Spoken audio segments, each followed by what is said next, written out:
Muy buenos días, tengan todos ustedes. El día de hoy vamos a continuar con la serie Tiempos Peligrosos.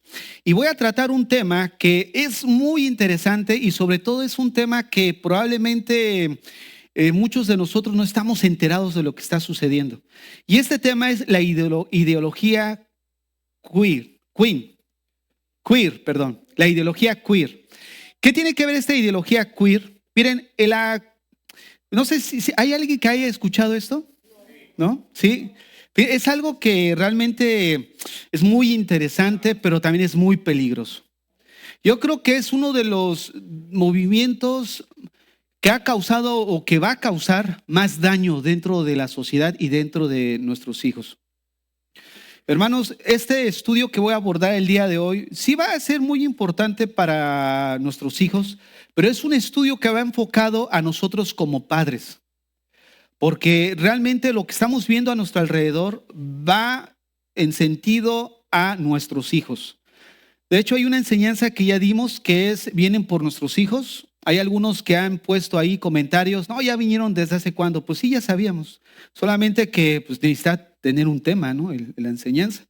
Y bueno, pues lo titulamos Vienen por nuestros hijos y esta podría ser la segunda parte, pero va enfocada a nosotros como padres. Esta ideología queer, de alguna manera vamos a ver cómo funciona y vamos a ver como padres qué podemos hacer. Miren, el acrónimo LGBTIQ y más, cada día se anexan más. Es el término más utilizado para referirse a la comunidad basada en las minorías de orientación sexual e identidad de género. Está compuesto obviamente por las iniciales que describen cómo se percibe cada uno de estos grupos. Por ejemplo, la L de lesbianas, G de gays, B de bisexual y así sucesivamente. Pero aparece una inicial que es la Q. Y esta inicial es a la que voy a tratar el día de hoy. ¿Por qué? Porque esta letra se refiere al término queer. Ahora bien, este término es de origen inglesa. Este término apareció alrededor del siglo XVIII, pero apareció como un insulto para denominar a aquellos que corrompen el orden social, definiendo obviamente de una manera despectiva a los borrachos, a los mentirosos, a los ladrones, etcétera, etcétera. Pero con el paso del tiempo empezó a utilizarse para referirse a aquellos que no se identificaban ni como hombres ni como mujeres. De tal forma que comenzó a utilizarse para referirse a las lesbianas, a los transvestis, al sadomasoquista, etcétera, etcétera. Por el hecho de que su conducta estaba corrompida, o sea, se corrompía lo natural.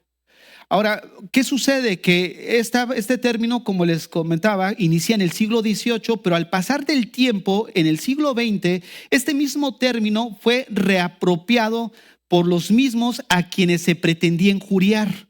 Y esto es importante. ¿Por qué? Porque aquellas personas a los que se pretendía injuriar utilizaron ahora esta palabra para autodenominarse. ¿Y qué es lo que sucede? Que el insultado ahora tomaba con orgullo el insulto y de esa manera aplicaba desafiantemente su manera de ver la vida ante la humanidad. Y como yo les decía, este movimiento es uno de los movimientos más peligrosos, porque el hecho, como hemos ido tratando a lo largo de esta serie, hemos visto cómo hay un problema de identidad. La humanidad ya no sabe quién es, pero este movimiento de queer, de alguna forma, es todavía peor. ¿Por qué razón? Porque este movimiento cuestiona todo tipo de identidad. O sea, es como si pusiéramos una gran interrogación en una persona. No se identifica con ninguno. O sea, imagínate nada más hasta qué punto ha llegado la humanidad. A través de este término queer se traspasan todas aquellas fronteras de lo políticamente correcto o lo que es aceptado de alguna manera socialmente. Aunque ahora esto de ser aceptado socialmente hay que cuestionarlo también. Porque lo que se acepta socialmente no necesariamente es correcto. Sobre todo sabiendo que lo que se acepta socialmente tiene una influencia de la cultura en la que vivimos. Ahora en la actualidad nosotros podemos ver cómo muchos adolescentes a temprana edad salen a vivir juntos con sus novias, novios. Y de alguna forma la sociedad, de alguna forma lo ha aceptado, la cultura. Ahora, eso no implica que sea correcto. Entonces, una de las cosas que nosotros necesitamos ver es que ser queer significa ser una persona que vive sin etiquetas. O sea, sin tener que definirse por un gusto sexual o un género determinado. Fíjate al punto al que quiero enfocar. Es un movimiento que de alguna manera no se identifica con nada.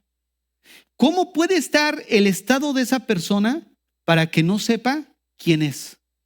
Porque al final va ese énfasis, o sea, ¿tú quién eres?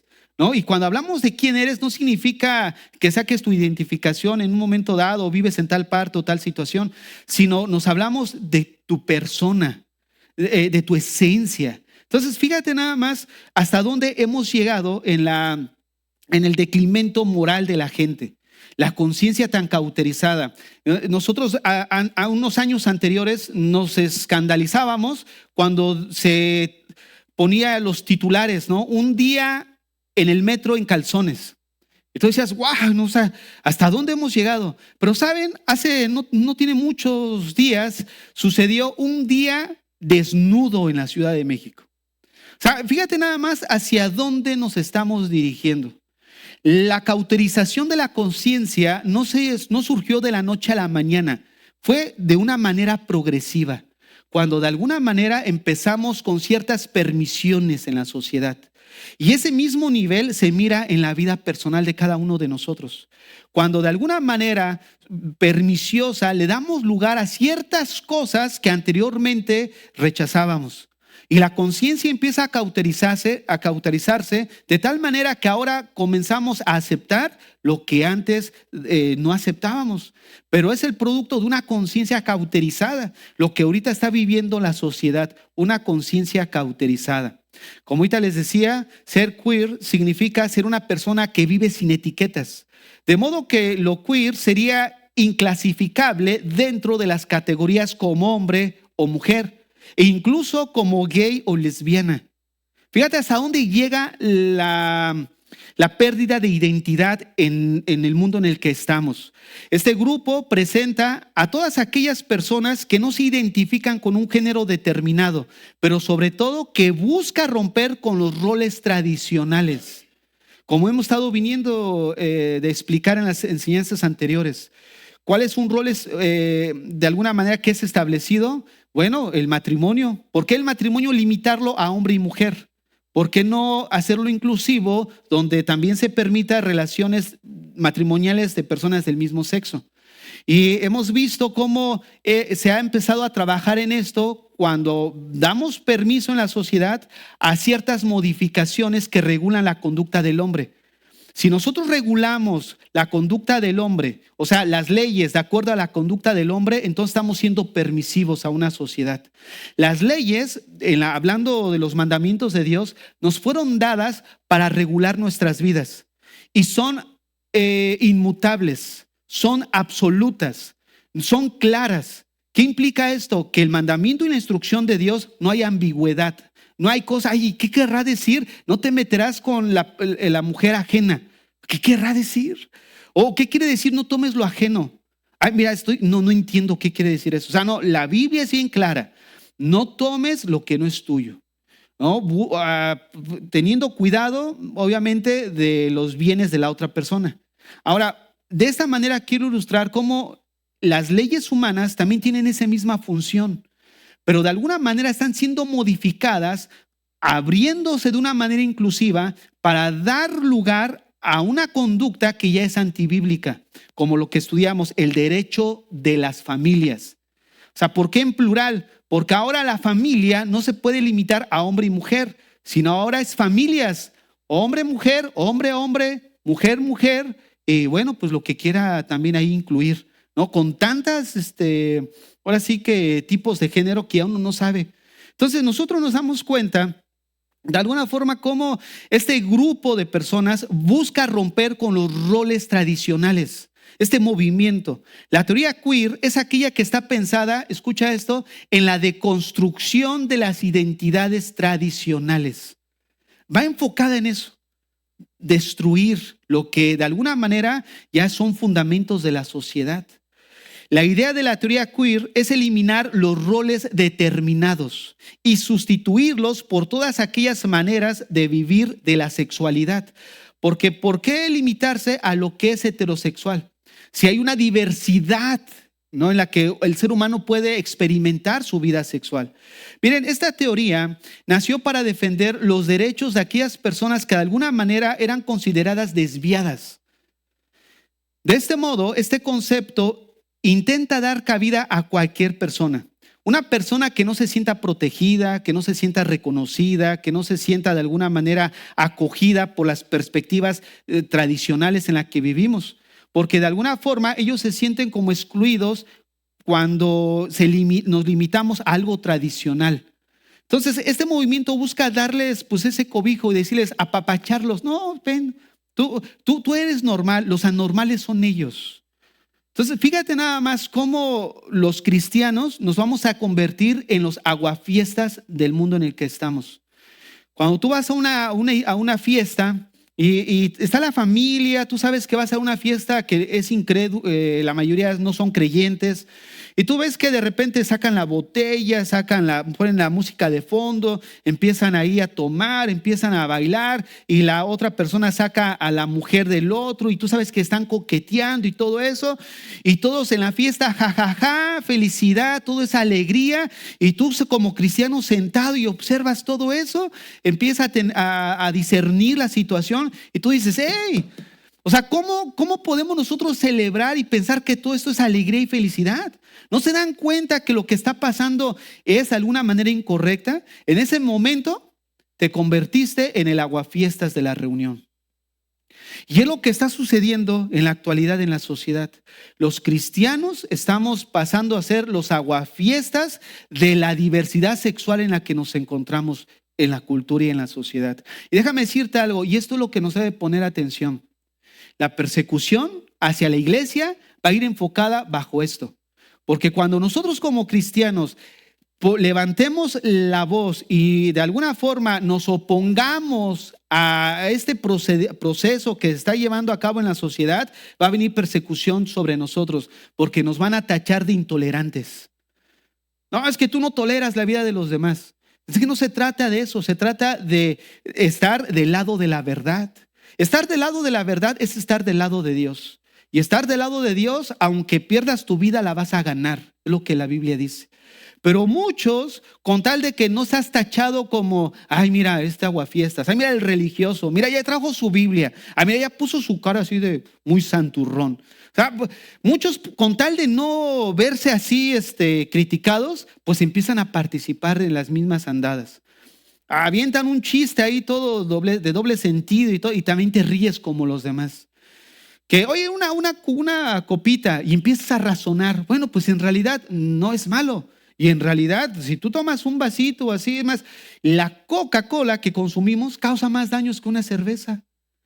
Pero muchas veces las personas empiezan a razonar, bueno, pues sí, no es malo. Y entonces, algo que no es pecaminoso en sí mismo, le dan acceso a un libertinaje total. Ahí estábamos en Ottawa y es algo que voy a tratar más adelante.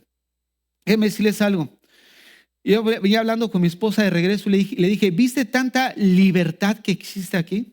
Tú los veías ahí, mira, caminando en la pachanga, ahí en el Capitolio, una manifestación en contra de todo esto que estamos viviendo del adoctrinamiento.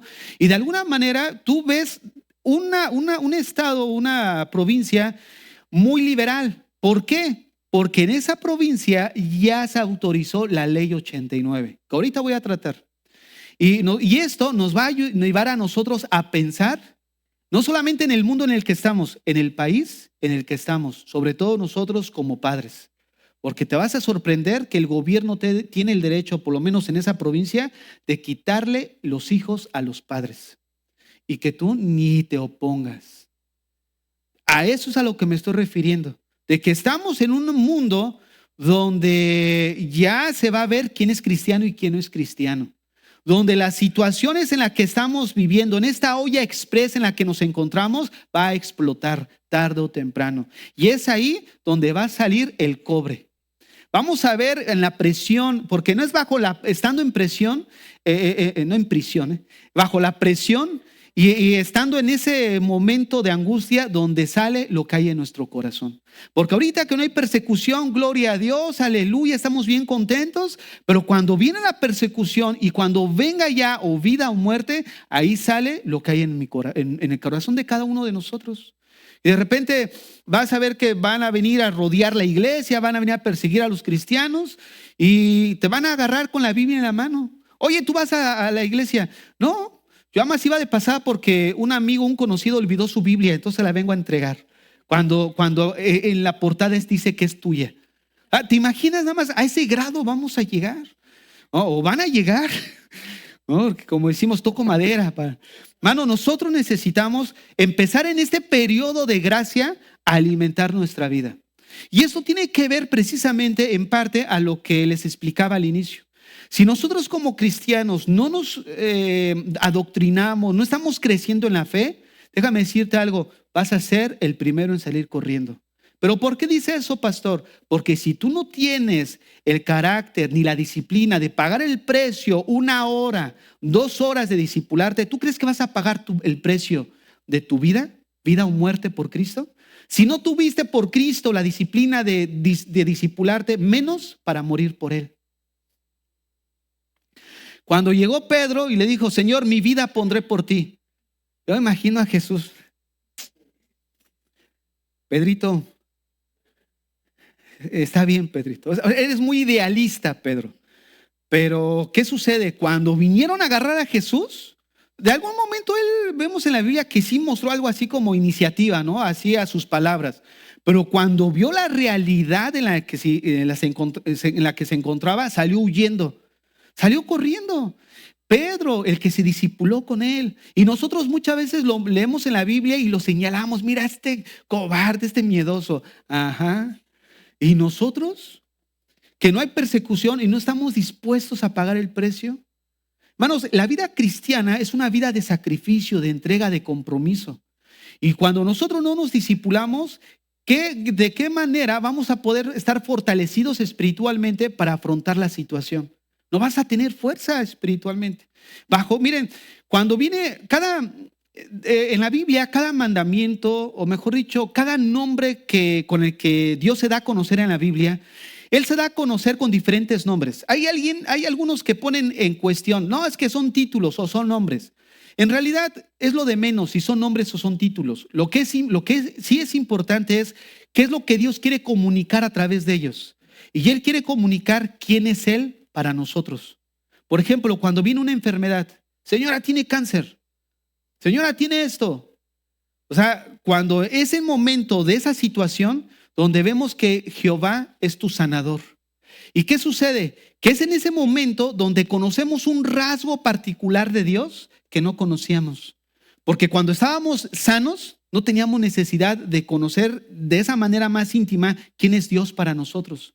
Pero cuando te ves enrolado en una situación de prueba, de tribulación, de estrés, de presión, es ahí, bajo esa conducta en la que tú estás siendo tratado por Dios, que Dios se manifiesta a tu vida y a tu corazón. Pero solamente viene cuando tienes un conocimiento de quién es Dios. Pero si no conoces a ese Dios de la Biblia, ¿por qué a mí? ¿Y por qué yo, Señor? Si mira, yo de alguna manera soy bueno, no robo, no mato. ¿Por qué me tratas a mí? ¿Por qué permites que yo pase por esta aflicción en mi vida? Esa persona no conoce a Dios. Como hoy precisamente nuestro hermano nos enseñaba, ¿no? La vida de Job. Cuando llega Satanás y el Señor le dice, ¿no has considerado a mi siervo Job? Dios sabía quién era Job. Fíjate nada más, Dios conoce tu vida, Dios conoce nuestra vida. Yo les quiero preguntar, ¿conoce Dios tu vida? Porque todos decimos conocer a Dios, pero ¿Dios nos conoce? ¿Cuándo hemos estado en el lugar secreto, en la intimidad? ¿Cuántas veces has estado ahí en la intimidad donde no hay nadie, no hay ruido, solamente Dios y tú? Donde cierras tus ojos y no solamente vienes a despoticar, Señor, te pido, y sacas una gran lista, ¿no?, de peticiones. No, venir y guardar silencio.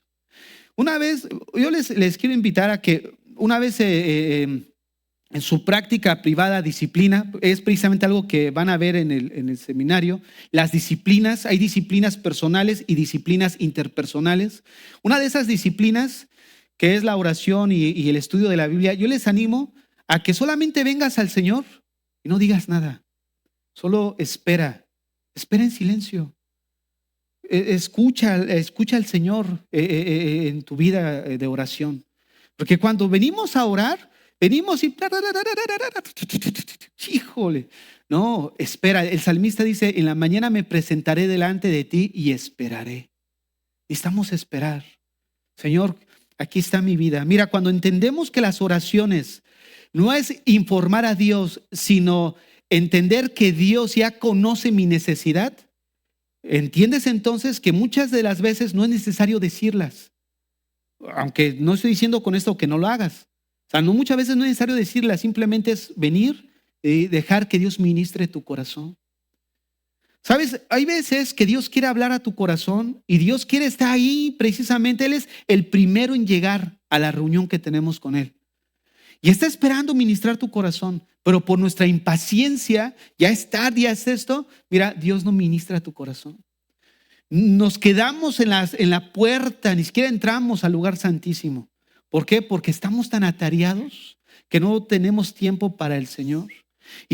Pero sí decimos como Pedro: mi vida pondré por ti. ¿Sí, Pedro? ¿Qué sucede después? Ya para ir al final de esta analogía, sabemos que Pedro, el Señor ora por él y de alguna forma lo incorpora al ministerio. Pero algo que me llama la atención es que el Señor le dice 3 veces: pastorea a mis ovejas. Y son las 3 veces que Pedro lo negó. Dice la historia que cuando Pedro pasó este acontecimiento que lo negó, dice la historia que cuando Pedro escuchaba a un gallo cantar, le salían lágrimas por los ojos, porque él reconocía o se acordaba el día en que había negado al Señor. Ya siendo restaurado el ministerio, fíjate. Y el Señor, no lo dice ahí el texto, pero pudiéramos imaginar que el Señor le dice: Pedro, sígueme como al principio. Sígueme, Pedro. Sabes que ahora te va a costar. Sabes que ahora hay que pagar un precio. Sígueme. Y así somos muchos como cristianos. A veces iniciamos en nuestra vida cristiana, pero no entendemos lo que implica, lo que conlleva. Pero ya estando en el ministerio, estamos en la iglesia, en la vida cristiana, nos damos cuenta lo que implica, y es ahí donde te dice el Señor: ahora que sabes qué es el cristianismo, sígueme. Sígueme como es. Entonces, este movimiento, de alguna manera, busca quitar todavía toda identidad en la vida de nuestros hijos. ¿Por qué nosotros como padres debemos de prestar atención a este tema? Miren, este es un tema que implica a todas las sociedades del mundo, pero déjenme decirles, más a nosotros. ¿Por qué a nosotros? Porque nosotros vivimos en un país que le da mucha libertad al derecho de elegir, a los derechos humanos. En Ontario, que es la provincia más poblada en Canadá, en el 2017 se aprobó la Ley 89. Esta Ley 89 busca apoyar a los niños, a los jóvenes y a las familias. Pero en esta Ley 89 el gobierno permite sacar a los niños de su hogar si sus padres se oponen a la ideología de género. Por ejemplo, bueno, antes de decirles el ejemplo, solo les recuerdo que somos vecinos. O sea, no estamos muy lejos de ellos. Vivimos en el mismo país. Si la fue aprobada allá, ¿cuánto no más que se haga en todo Canadá? Déjenme decirles algo. Si un niño que tiene problemas con su identidad y si los padres intentan ayudar al niño a superar esta conducta o buscar un tratamiento psicológico para el mismo, corren grave peligro de que les quiten a sus hijos. Escúcheme bien, es real. Ya está aprobada desde el 2017. Por eso hubo muchas manifestaciones en ese periodo acerca de esta ley y fue aprobada. La ley 89 habla de buscar siempre los mejores intereses del niño, entre los que se enumeran el deseo, la orientación sexual y la identidad de género. ¿Qué quiere decir esto? Que si el niño decide ser mujer, independientemente de su sexo asignado como varón, el papá, no importa su religión, su credo ni su fe, está obligado bajo esta ley 89 a respaldar el deseo de su hijo. Por eso esta ley va en ese punto, defendiendo el deseo del niño, la orientación, la identidad de género. Pero ¿por qué entonces pudiéramos nosotros cuestionar? ¿Por qué entonces no le autorizan también licencia para manejar a esa edad? A los 10, 8 años. Si ellos tienen la madurez según para de alguna manera decidir lo que quieren ser a una temprana edad donde ni aún su cerebro ha llegado a una madurez, ¿por qué sí permiten unas cosas y restringen otras? Fíjate nada más hasta dónde hemos llegado en el nivel de incomprensión del raciocinio humano. O sea, ¿qué es más peligroso? O sea, ambas cosas son peligrosas. Pero fíjate el peso de valor que le dan a unas sobre otras. ¿Qué quiero decir con esto? Que se pone por delante de la potestad de los padres el interés del niño, el cual, si por distintas razones manifiesta una orientación sexual no acorde con su sexo biológico y los padres se oponen, el niño puede ser dado en adopción a una nueva familia que respete su orientación sexual. Vienen y te lo quitan. ¿Y qué? Usted se calla. El niño es propiedad nuestra ahora. Se lo vamos a dar a alguien que de alguna manera está respaldando su orientación sexual. Hubo una propaganda en base a esto, obviamente apoyada por el LGBT, donde aparece un niño transexual y dice así la propaganda: si tus padres no te aceptan como eres, es hora de que busques nuevos padres. Fíjate nada más el mensaje que está yendo hacia los niños. Hacia los niños.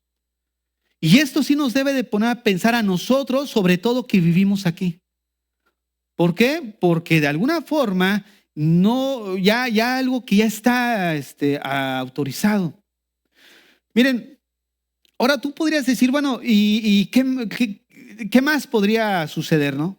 Porque podríamos decir, bueno, ya se autorizó una ley, pero ¿qué creen? Que este movimiento ha ingresado con fuerza a la vida académica. No sé si alguna vez en estos días vieron que hicieron mucho escándalo en Estados Unidos, sobre todo porque una persona del movimiento queer de alguna forma dio una clase a los niños de una primaria. Los padres pusieron el grito en el cielo. ¿Y cómo no? O sea, imagínate que una persona de ellas entre y empiece a dar una enseñanza a los niños de la escuela, de la primaria. O sea, ¿qué es lo que está adoctrinando a esos niños? Obviamente su ideología, obviamente su creencia. Y déjenme decirles, precisamente en la Universidad de Toronto se tiene un programa orientado precisamente hacia la orientación queer. Independientemente de una oficina de diversidad sexual y de género. ¿Qué quiero decir con esto? Que la Universidad de Toronto tiene una sección particular para la diversidad sexual y de género, pero aparte exclusivo para el estudio de la educación queer. Hay una revista que incluso que lleva ese nombre, el estudio de la educación queer, así. O sea, imagínate, ya es algo que de alguna forma se ha metido dentro de las aulas. Y si tú investigas un poco más, te vas a dar cuenta que es algo que viene con fuerza, que ya no es algo que se va a implementar, no es algo que ya está aquí. La pregunta es, ¿qué vamos a hacer nosotros? Miren, el mundo se encuentra con esto que acabo de decir más confundido. Esto que vemos solamente es la evidencia del estado en el que se encuentra el mundo en el que nos encontramos. Todavía no pueden dar respuesta a las 3 preguntas básicas del ser humano. ¿Quiénes son? ¿De dónde vienen? ¿Y hacia dónde se dirigen? Imagínate nada más, pensamos que estamos avanzando tecnológicamente, intelectualmente, y 3 preguntas básicas no pueden dar respuesta a ellas. ¿Quién eres? Hay algunos que traducen en español un darkin.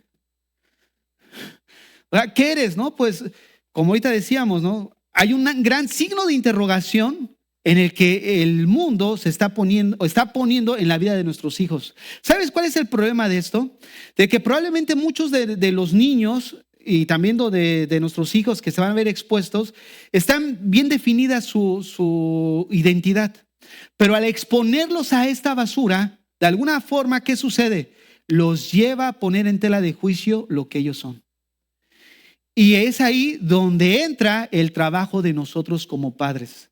¿Por qué? Porque como hemos estado viendo, si no pueden responder estas tres preguntas, eso nos deja de manifiesto que el mundo está más perdido que nunca.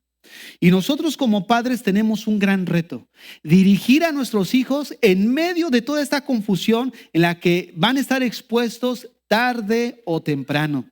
Porque no los podemos meter en una cúpula para que no les pase nada. Como decíamos en una de las últimas enseñanzas, no lo puedes decir, ay, si hubiera una escuela cristiana. No, si hubiera una escuela cristiana se va a encontrar a los hijos de Elí. O sea, no es lugar, es la convicción, es la disciplina que nosotros como padres le estamos dando en su crecimiento, sus fundamentos. Vean lo que dice Deuteronomio 6, del 1 al 9.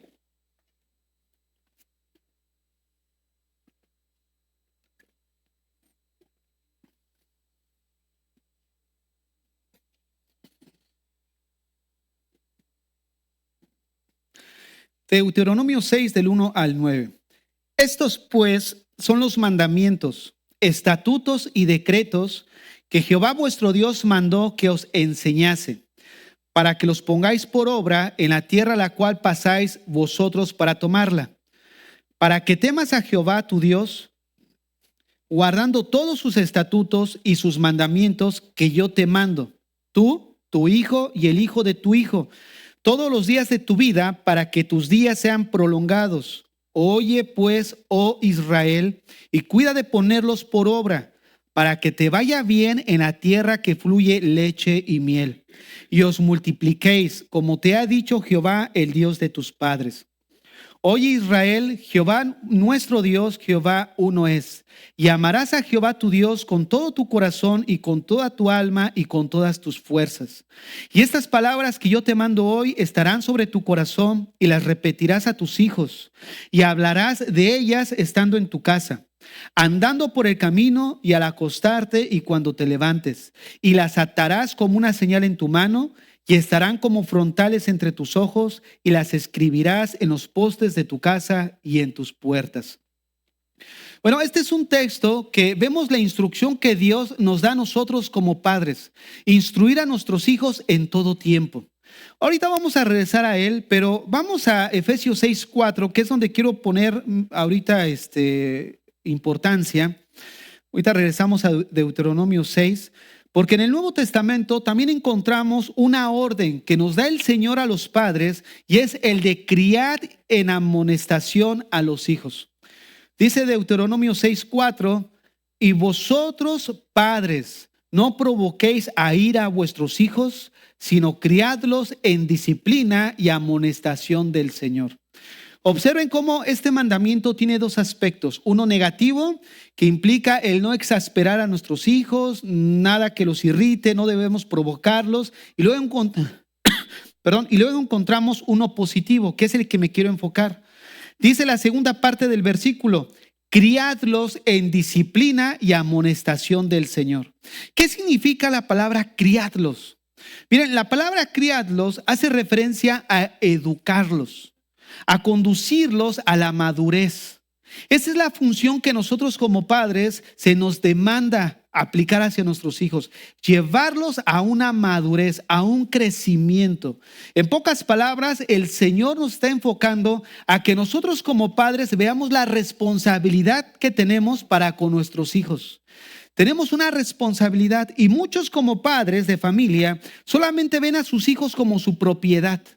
¿Nunca han escuchado alguna vez que hay incluso hijos que no se casan hasta que la mamá parta o el papá parta?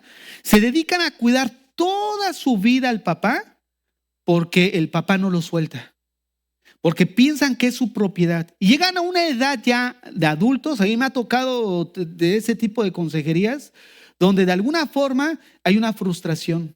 ¿Por qué? Porque piensan que su vida ya pasó. Oye, pues he entrado a 45, ¿qué hago? Toda mi vida me la pasé cuidando a mi padre, me la pasé cuidando a mi madre. Mira, muchos padres ven a sus hijos como su propiedad, y esto no debe de ser así. ellos no nos pertenecen. No nos han sido dados temporalmente por Dios, nuestros hijos. No para obtener de ellos lo que nosotros queramos o incluso usarlos para nuestro propio placer. ¿O cuántos hemos escuchado, no? Es que antes de que tuvieras mujer, tuviste madre. Tuviste madre, ¿no? A mí me respetas y ponen la decisión de la madre por encima de la mujer. Eso es un error garrafal. Por eso hay muchos problemas. Nosotros somos una sola carne, no con nuestra mamá. Somos una sola carne con nuestro esposo. El libro de los Génesis lo estableció. Tomará el hombre a su mujer y dejará a su padre y a su madre y se unirá a su mujer. O sea, los hijos tienen que partir. Y es algo de lo que nosotros como padres necesitamos ser conscientes. Los hijos tienen que partir. Esto no significa tampoco que ya que se casaron no los quieras tener en casa. O sea, hay un balance.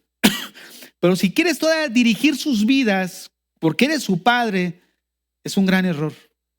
Es un gran error y lo vemos nosotros, a lo largo de las Escrituras. Nosotros necesitamos, vuelvo a repetir, entender que los hijos no nos fueron dados para que hagamos con ellos lo que queramos o incluso usarlos para nuestro propio placer o gratificación de nuestros propios deseos. Tú no fuiste abogado y quieres que él sea abogado. Quieres cumplir en los hijos lo que tú no fuiste en tu vida. Fíjate nada más, qué error. Yo conocí un caso muy cercano donde de alguna manera, él cursó una universidad, ¿no? Terminó su carrera, pero no era lo que él quería. Entonces, al final simplemente cumplió el capricho de lo que su papá y su mamá querían que él fuera. Y al final nunca lo ejerció. Se terminan frustrando y tienen que volver a estudiar lo que quisieron, pero ven todo ese tiempo perdido. Y en realidad es perdido en ese sentido, ¿no? Obviamente sabemos que para los que amamos a Dios todo obra para bien, pero ese es un asunto distinto. Miren, nuestra responsabilidad es comprender que ellos deben de ser criados. Nuestros hijos deben de ser criados por nosotros, educados, sustentados, preparados, pero no solamente para vivir este mundo, sino que nosotros debemos de buscar establecer una correcta relación entre el alma de ellos con Dios. Porque el mandamiento completo dice, disciplina y amonesta en el Señor. Porque en el mundo también vemos a muchos padres que no son creyentes que educan a sus hijos en la vida moral. Pero nosotros en la Biblia da por hecho que nosotros ya hacemos eso. Lo que implica es en el Señor. Y es ahí donde vamos a ir viendo esta mañana. Perdón.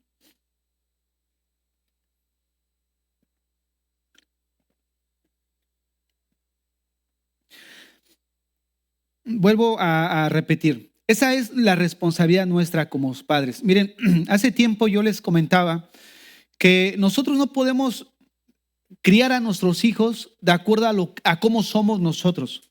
Generalmente nos vemos tentados a eso, donde dependiendo el perfil que es el padre o la madre, de alguna forma el hijo viene a ser reflejo de nuestro carácter. ¿Por qué? Porque los educamos de acuerdo a nuestra perspectiva. No te dejes, hijo, regrésale la otra, no que esto, no que el otro. Y no les enseñamos a empezar a manifestar el carácter cristiano desde niños. ¿Por qué? Porque nosotros vivimos en una cultura donde de alguna manera pensamos que pues así es, ¿no? Un mundo donde no se deja, donde de alguna forma necesitamos preparar a nuestros hijos para un mundo que realmente es una jaula, una jauría el mundo, pero necesitamos en medio de esa jauría enseñarle a responder como creyentes. Desde niños ya tienen sus dificultades. Aquí en la escuela dominical vemos a nuestros hijos con dificultades, pero ¿qué es lo que vas a hacer? ¿Aislarlo de los demás? Eso es lo que tú haces. No lo hagas a tu imagen, hazlo a la imagen de Cristo. Hazlo a la imagen de Dios. Esa es la función de nosotros como padres, porque muchas veces los aislamos. Cuando tú miras un hijo aislado es porque el padre es aislado, generalmente. Y lo podemos ver, lo vemos aquí en la iglesia. El hijo aislado, el padre aislado y evita que tenga relación con los demás. Y de alguna forma eso es perjudicial. Nosotros como padres necesitamos de alguna forma ir planteando esto en la vida de nuestros hijos. Pero vamos a ir continuando.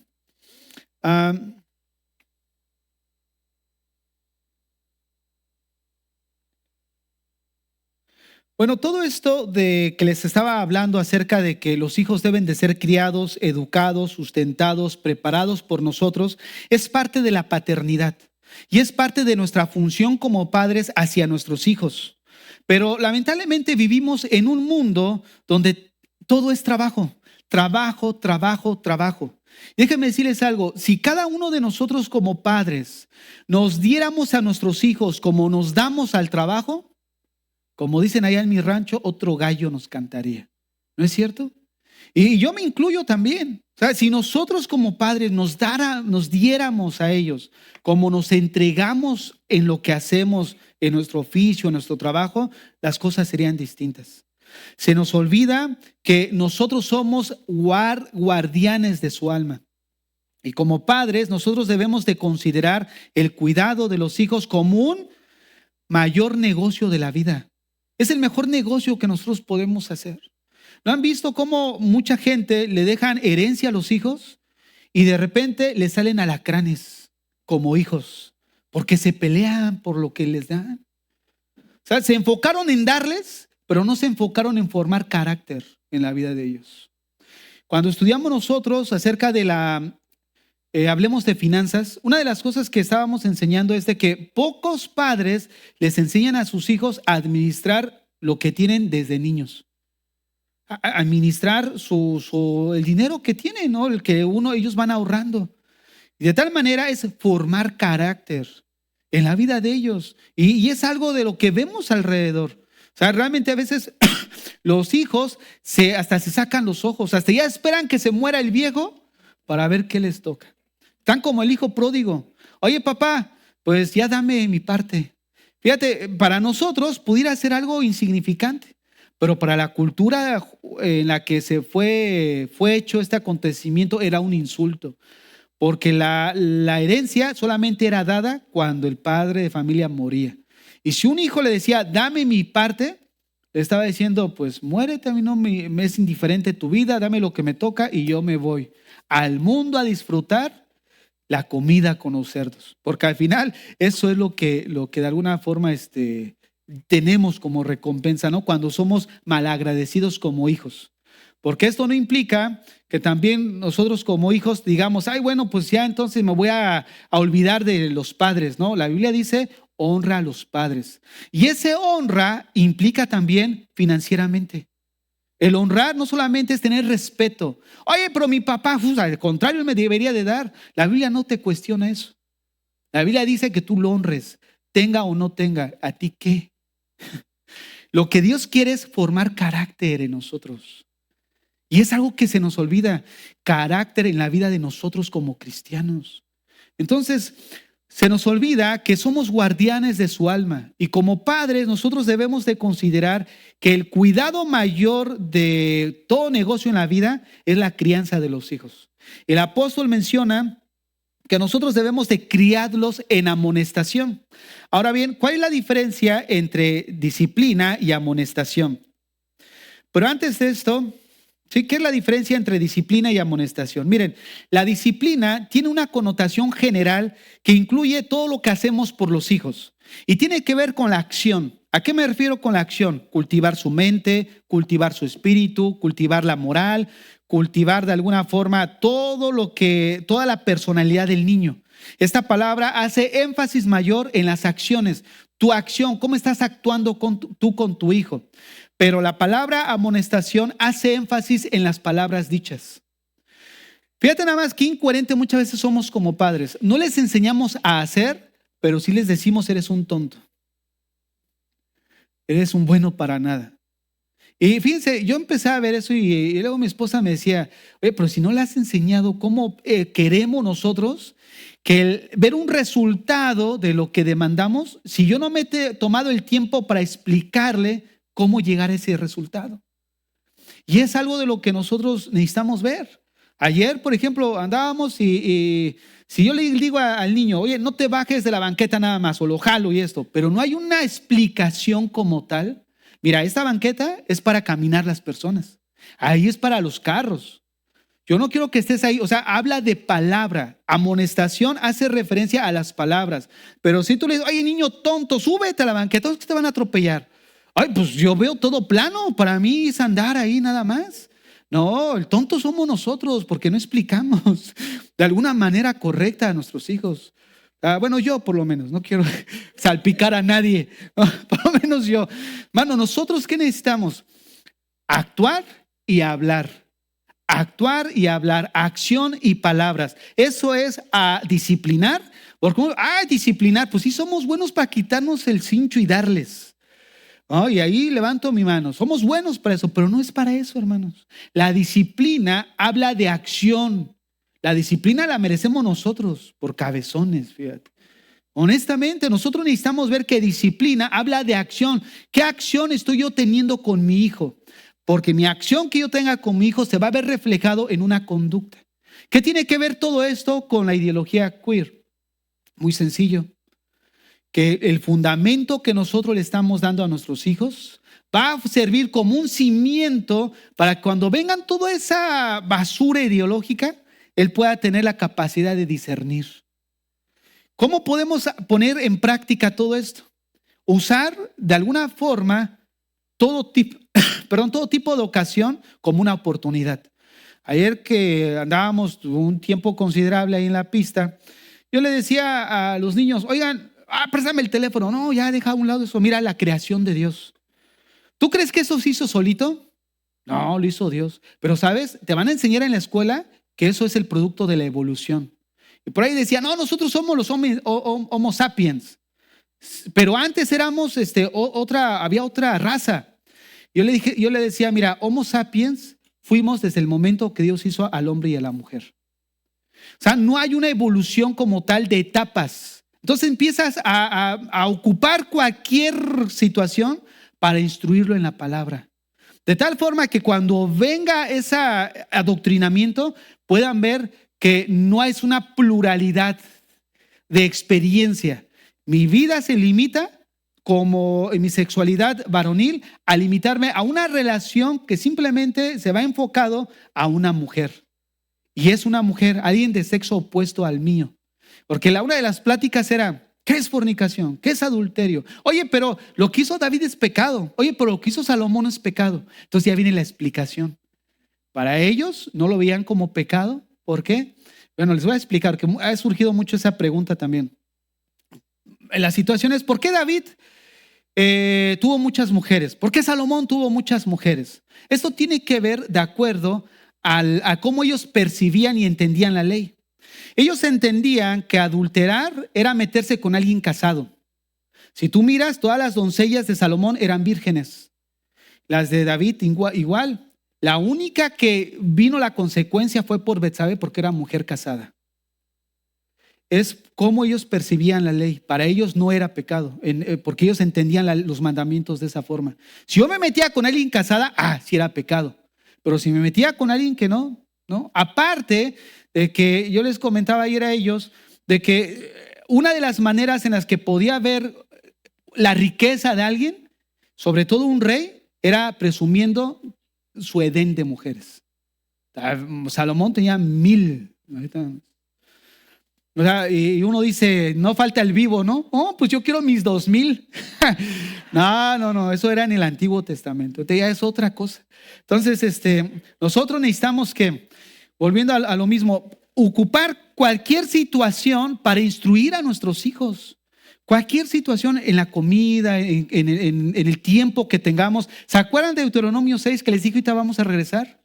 Todas estas cosas tú les hablarás estando en el camino. Cuando te acuestes, cuando te levantes, las escribirás en los postes de tu casa, en las puertas, entre tu frente, en tus manos. ¿Qué es lo que lleva?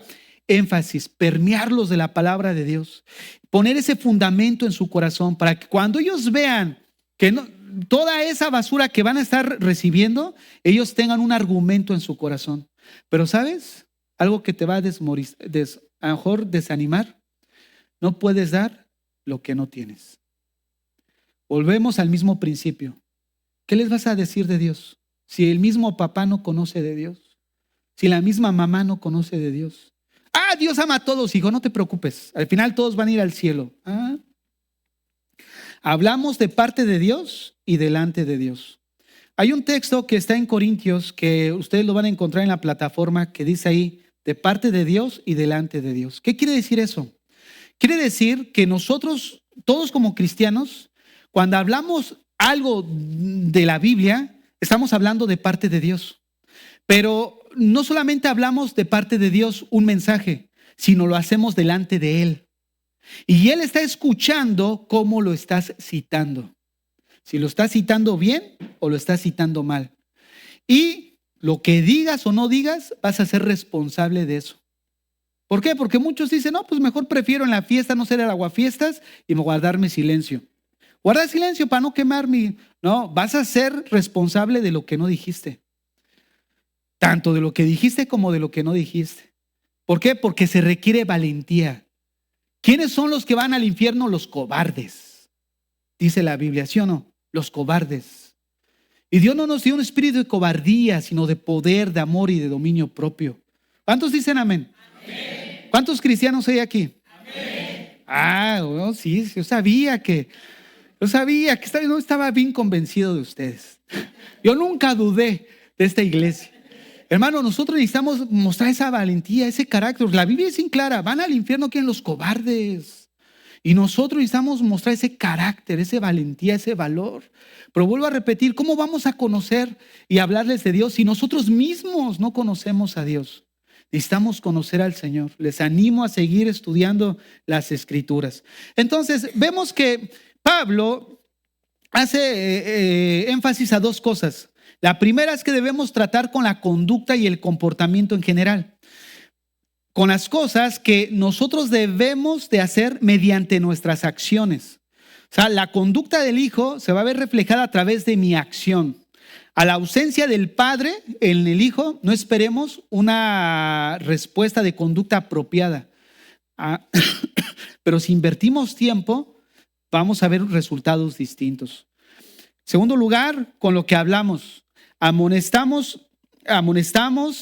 a nuestros hijos, los dirigimos con palabras de exhortación, palabras de aliento, palabras de reproche cuando también de alguna forma están pecando, cuando indicamos qué es lo correcto de lo erróneo. Y cada vez que hacemos esto, hermanos, es precisamente lo que es amonestarlos con la palabra.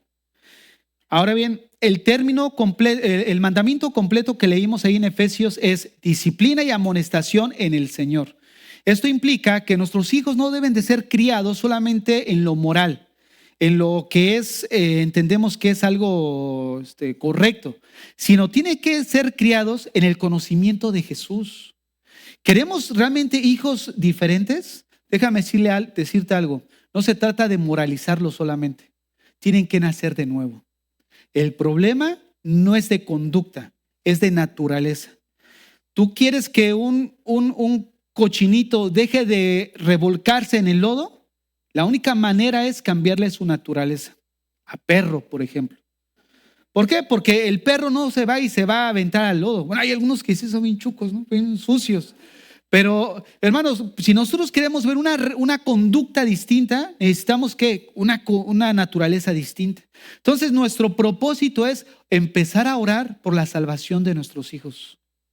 Señor, te pido por la salvación de mis hijos, que te alcancen, que te conozcan, que se arrepientan de sus pecados. ¿No? A la edad de pequeños, estás ensuciando tu ropa, ya después me la regresan. Oye, estás ensuciando tus ropas, papá, me dice. No, sí, pero fíjate nada más, nosotros necesitamos instruir en la vida de nuestros hijos. El deseo de nosotros como padres, ¿cuál es? Que ellos nazcan de nuevo. Un hijo que nace de nuevo, que tiene una naturaleza distinta, entonces va a responder como cristiano.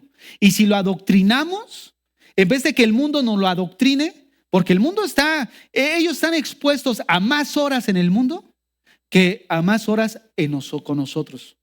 Fíjate nada más. Hermanos, ¿cómo hacemos todo esto? no hacerlo de una manera mecánica. Ya voy hacia el final. No hacerlo de una manera mecánica. De que, bueno, pues ora y ya, y al final, pues, no tiene caso. Fíjense Deuteronomio 6:20. Hay muchos de nuestros hijos que nos llegan a preguntar, oye, papá, ¿por qué no tomas? Pues, ¿por qué no tomo, hijo? Ya. Oh, porque soy cristiano. Ya. ¿Por qué tú no haces tal cosa? ¿O por qué nosotros no hacemos tal cosa como la otra familia? ¿Por qué no te comportas como aquellos? Y simplemente damos una respuesta sesgada, corta, limitada, porque estamos haciendo otras cosas, ¿no? Nos pasa constantemente. Fíjate lo que dice Deuteronomio. Mañana, cuando te preguntare tu hijo diciendo, ¿qué significan los testimonios y estatutos y decretos que Jehová nuestro Dios os mandó?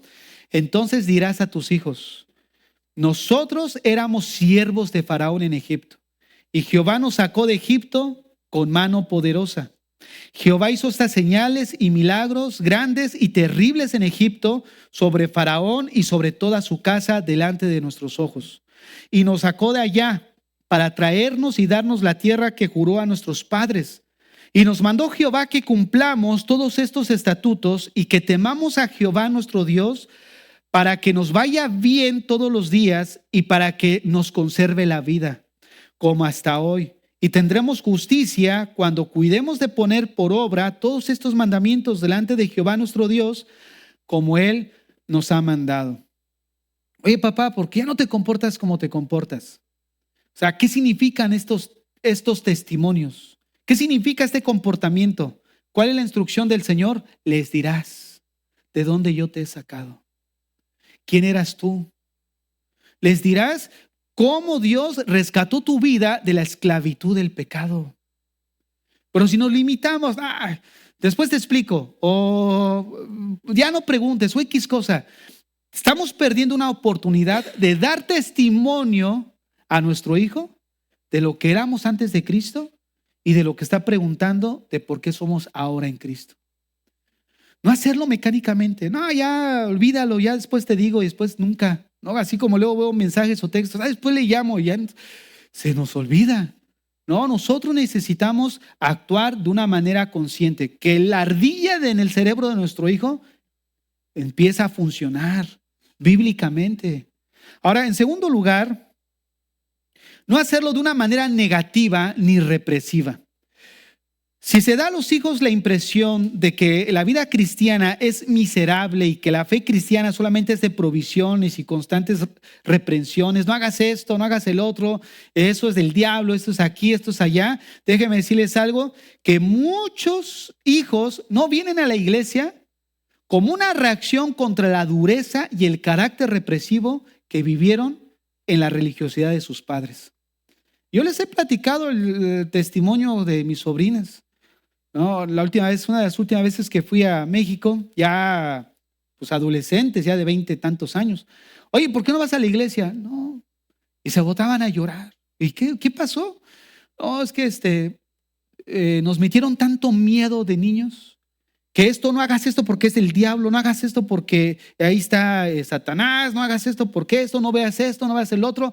Y lo manejamos con tanta severidad y tanta rigidez, que cuando crecen queremos que vengan y sale contraproducente, se nos van. Nosotros como cristianos necesitamos ser cautelosos.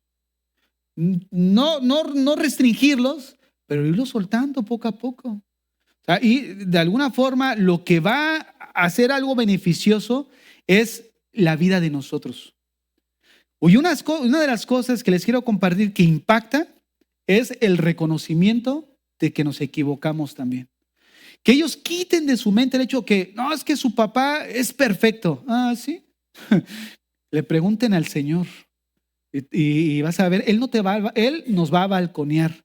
¿Por qué? Porque si no cubrió el pecado de David, ¿tú crees que te va a cubrir tus faltas? No. Él no hay, miren, hermanos, Dios no tiene consentidos. Quítense eso de la cabeza.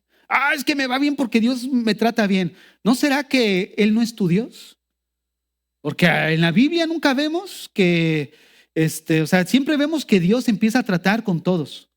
No puedes llevar una vida donde digas, todo es color de rosa. Probablemente esa es la condenación. o la entrega. ¿Por qué? Porque cuando Dios agarra a un hijo, lo disciplina. Tarde o temprano nos disciplina. Porque tú no vas a disciplinar al hijo de tu vecino, ¿va? Tú no vas a ir y, a ver, niño grosero, y le vas a dar sus 3, ¿no? ¿Por qué? Porque no eres su padre. Dios no disciplina a los que no son sus hijos. Y cada uno de nosotros como cristianos y sus hijos nos equivocamos. Y llegamos a veces a saltarnos, así que las trancas, pensando hacer nuestra voluntad. Y el Señor, ¿qué hace? Te da 3, te corrige para que entiendas de qué, de que no podemos ser desobedientes a Él. ¿Cuántos de nosotros no hemos cosechado grandes consecuencias por nuestras decisiones que no hemos consultado al Señor? Entonces, una de las cosas es, no hagamos eso con nuestros hijos de una manera rígida, estricta. Tú debes ir a la iglesia y no oraste por los alimentos, eres un pecador y se ora de rodillas, ¿no? Porque hay muchos que agarran formato. No es que tienes que orar de rodillas, es que tienes que orar en la mañana, en la tarde y en la noche. ¿Y qué pasa cuando no oran en la mañana? Salen de sus casas, como ahorita decía el hermano, ay, me cubro con la sangre de Cristo porque como no oré, me va a ir mal. Hermano, la sangre de Cristo no es un fetiche, no es un amuleto, no es algo que tú ocupes, ahí te va a ir bien. Ah, ¿sí? No, fíjate nada más cómo desviamos lo que es las escrituras. O sea, la sangre de Cristo en la Biblia, desde Levítico hasta Hebreos y en toda la Biblia, es usada para la remisión de los pecados. En Levítico 19 dice, yo he dado la sangre para la remisión de vuestros pecados. Para la remisión. Mateo 28, 18. Esta es mi sangre del nuevo pacto que por vosotros es derramada. ¿No? Hebreos 9. Hemos tenido redención por medio de su sangre. O sea, ese es el uso que se le da en la Biblia a la sangre. No para protegernos, pues ni que fuéramos así como de donde salimos. Yo era católico. Con todo respeto.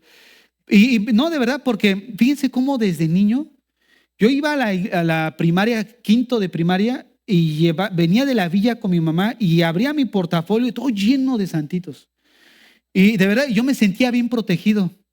Cuando mi mamá se iba, yo me rodeaba en la casa de puros santos alrededor de mí, porque me daba como seguridad desde niño. Pero resulta que cuando vienes a la Biblia, descubres que no necesitamos eso. Porque el ángel de Jehová acampa alrededor de los que le temen y los defiende. Fíjate nada más. Nosotros pertenecemos al Señor. Por último, nosotros debemos de negar un falso cristianismo, una religión severa, ¿no? Hecha por el hombre, un falso puritanismo, lo que hace rato mencionaba de mostrar una religiosidad solamente a nuestros hijos y que no vean en nosotros el espíritu de la ley. O sea, el amor, la misericordia, y solamente damos a la letra. No hagas esto, no hagas el otro, no hagas aquello, y nos olvidamos de la misericordia, del amor, porque muchos actuamos así. Entonces, hace rato creo que no acabé de dar el consejo. Acerca de nosotros como padres necesitamos reconocer cuando también la regamos. Oye, hijo, quiero hablar contigo. Yo creo que hice mal en esta situación. Perdóname. Te discipliné y no era lo correcto. O actué de una manera impropia al hablarte de esta manera. ¿Me perdonas? ¿Por qué? Porque eso lleva a los hijos ¿a qué? A reaccionar igual. Pero yo les puedo asegurar, padre orgulloso, hijo orgulloso. Generalmente yo lo veía a veces, veías al papá que oraba y venía el hijo y oraba igualito al papá. Igualito. Y esto me lleva al último punto, donde nosotros debemos de tener cuidado de no convertir a los niños en pequeños hipócritas. ¿Qué quiero decir con esto? De que muchas veces el niño viene, se aprende un versículo, como en la escuela dominical, se aprende un versículo, órale, y tú dices, ay, mira, mi hijo, oh, gloria a Dios, mira, está levantando sus manos. ¿Qué sucede con el niño predicador? O esos niños que andan ahí en todos los lugares y lo traen ahí como espectáculo. ¿Tú crees que un niño de 8 años, 10 años, tiene el entendimiento de la palabra? Hermanos, son formados. ¿Para qué? Para nada más exhibición. Lamentablemente por el padre. Y hacen de los niños personas pequeñas de una manera hipócrita, porque no entienden ni lo que hablan, ni lo que razonan, ni lo que dicen. No nos vayamos con la finta, porque muchos decimos, mira ese niño, wow, ese sí va a ser un hombre de Dios. Busca a ese niño predicador de los primeros que fueron muy famosos, ¿cómo está? Ni está predicando, yo ya lo hice, ni predica ya. ¿Dónde está ese futuro brillante de esos niños? No los echemos a perder, no los echemos a perder. De alguna forma nosotros como padres llevamos esa responsabilidad sobre nuestros hombros de criar a nuestros hijos. En una cultura tan perversa, tan perdida de identidad, donde nuestros hijos tienen que encontrar su identidad en Cristo. Y la identidad de ellos es responsabilidad nuestra como padres. Es ahí la relación entre ideología queer de lo que estamos estudiando. ¿De qué? De que nosotros necesitamos presentar el evangelio, meterles la doctrina del Señor en la vida de ellos, pero de una manera sana, saludable. No, te tienes que aprender ahora de memoria el Salmo 23. Y esta semana, y esto, y aquello. No, a ver, ¿tú lo haces? ¿Nosotros lo hacemos? Ni si nosotros no lo hacemos.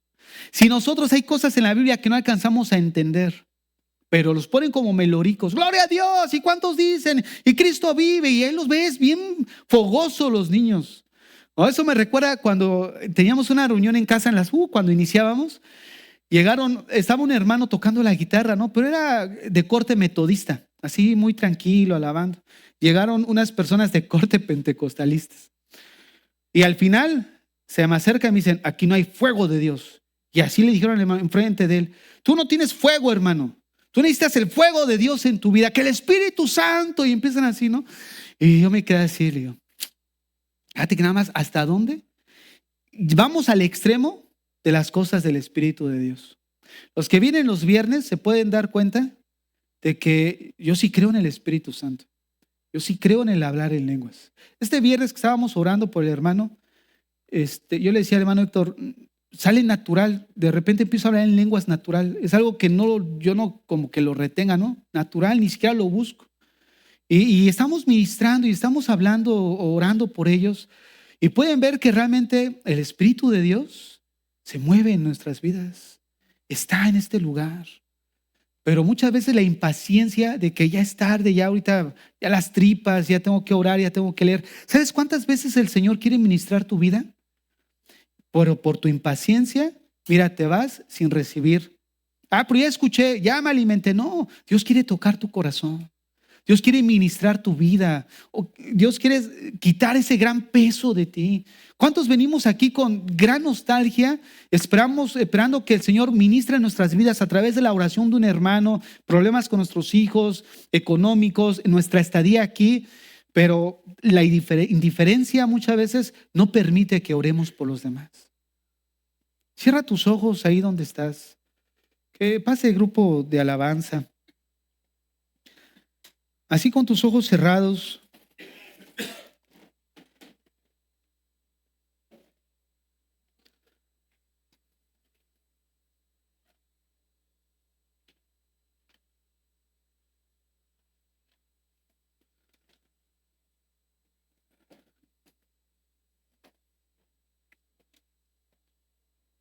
Así con tus ojos cerrados.